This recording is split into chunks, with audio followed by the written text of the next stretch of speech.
ఓ పిచ్చి షో రాబోతుంది. అదేనండి 'మ్యాడ్ ఫర్ ఈచ్ అదర్' అదందరికీ తెలిసిందే కదా! 'బిగ్ బాస్‌కి' పోటీ ఇస్తుంది అని కొంతమంది, ఇది కపుల్స్‌ని విడగొట్టే షో అని ఇలా చాలా రకాలుగా ట్రోల్స్ చేస్తున్నారు ఈ షో పైన.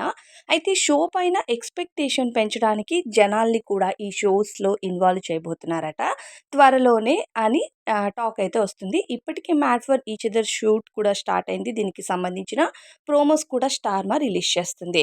అయితే వీళ్ళందరినీ ఒక పెద్ద విల్లాలో పెట్టి ముగ్గురు జడ్జెస్ వీకెండ్‌లో ఎలా అయితే హోస్ట్ 'నాగార్జున' గారొస్తారో, అలానే వీకెండ్ సాటర్‌డే, సండే ఎపిసోడ్‌లో ఈ ముగ్గురు జడ్జెస్ 'రాధ' గారు, 'లయ' గారు, 'అనిల్ రావిపూడి' గారు ముగ్గురు రావడం, అలానే యాంకర్ 'శ్రీముఖి' మాత్రం వీళ్ళతో రెగ్యులర్‌గా టచ్‌లో ఉండడం జరుగుతుంది అని చెప్పి ఈ షో ఎలా ఉండబోతుందో మనకి స్టార్మా ప్రోమోస్ ద్వారా ఆల్రెడీ చూపించింది.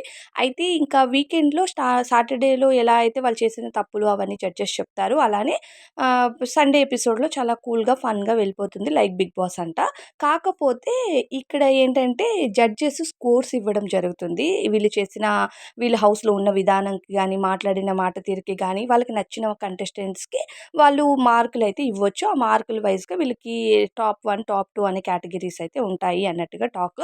అయితే ఇంకా వీళ్ళకి ఓటింగ్ ప్రక్రియ కూడా త్వరలోనే స్టార్ట్ చేయబోతారట. అంటే జనాల్ని కూడా ఈ షోకి టచ్‌లో ఉండడానికి వాళ్ళని కూడా ఇన్వాల్వ్ చేయబోతున్నారు. లైక్ 'బిగ్ బాస్' లాగా. 'బిగ్ బాస్‌లో' మనకు నచ్చిన కంటెస్టెంట్స్‌కి మనం ఓట్స్ వేస్తాం. రెగ్యులర్‌గా వాళ్ళు గెలవాలి అని చెప్పి వాళ్ళ కోసం మనం లైవ్స్ చూడడం, ఎపిసోడ్స్ చూడడం ఎలా అయితే చేస్తామో, ఇప్పుడు కూడా ఈ షో పైన ఇంకా ఇంట్రెస్ట్ జనాలకి పెరగాలని చెప్పి జనాల ఓట్లు కూడా కాలిక్యులేషన్ అవ్వబోతాయట త్వరలోనే.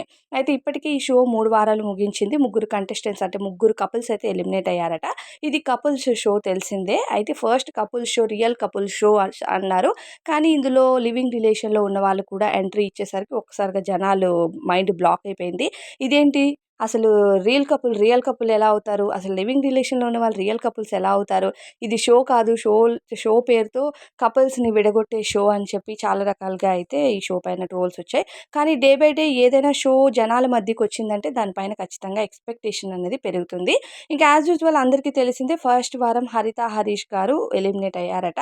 ఆయన ఏదైనా స్ట్రెయిట్ ఫార్వర్డ్‌గా మాట్లాడేస్తారు కాబట్టి జడ్జెస్ కానీ, ఉన్న అదర్ కపుల్స్‌కి గానీ, చూసే ఆడియన్స్‌కి గానీ ఆయన పెద్దగా మైండ్‌కి ఎక్కరనమాట. సో, ఆబ్వియస్‌లీ ఆయన ఎలిమినేట్ అయ్యారు. రెండో వారంలో అయితే ఇక మహేష్ గారు ఎలిమినేట్ అయ్యారట. సీరియల్ యాక్టర్ మహేష్, అలానే సాండ్రా గారు ఎలిమినేట్ అయ్యారట. ఇక మూడో వారం నటరాజ్ మాస్టర్ గారు ఎలిమినేట్ అయ్యారనే టాక్ వస్తుంది. కానీ ఇది ఎంతవరకు నిజం అనేది తెలీదు. కాకపోతే ఈ షో మాత్రం టెలికాస్ట్ ఎప్పుడు అవుతుంది అనేది జనాలు ఎక్సైటింగ్‌గా ఎదురు చూస్తున్నారు. మరి ఏ వీక్ నుంచి ఓట్ల ప్రక్రియ కూడా పెడతారనేది చూడాలి. ఇది కూడా జియో హాట్‌స్టార్‌లో లైవ్ టెలికాస్ట్ అయితే మాత్రం జనాల రచ్చ మామూలుగా ఉండదు. ఈ 'మ్యాడ్ ఫర్ ఈచ్ అదర్' అనే షోలో లివింగ్ రిలేషన్‌లో ఉన్న కపుల్స్ రావడము ఒక మైనస్సా? లేకపోతే ప్లస్సా? అనేది తెలీదు. Real couple versus living relation couples అయిపోయింది ఈ షో ఇప్పుడు. ఎవరు గెలుస్తారు అనే ఎక్స్‌పెక్టేషన్ పక్కన పెడితే, అసలు కపుల్స్‌గా వెళ్ళిన వాళ్ళు కపుల్స్‌గానే బయటకొస్తారా అనే క్వెషన్ మార్క్ ఎక్కువైపోయింది ఇప్పుడు జనాల్లో. ఈ షో టెలికాస్ట్ అయితే మాత్రం అప్పుడు ఎక్స్‌పెక్టేషన్స్ హైలోకి వెళ్ళే ఛాన్సెస్ ఎక్కువగా కనిపిస్తున్నాయి. మరి మీరు ఈ షో కోసం వెయిట్ చేస్తున్నారా? కామెంట్ చేయండి.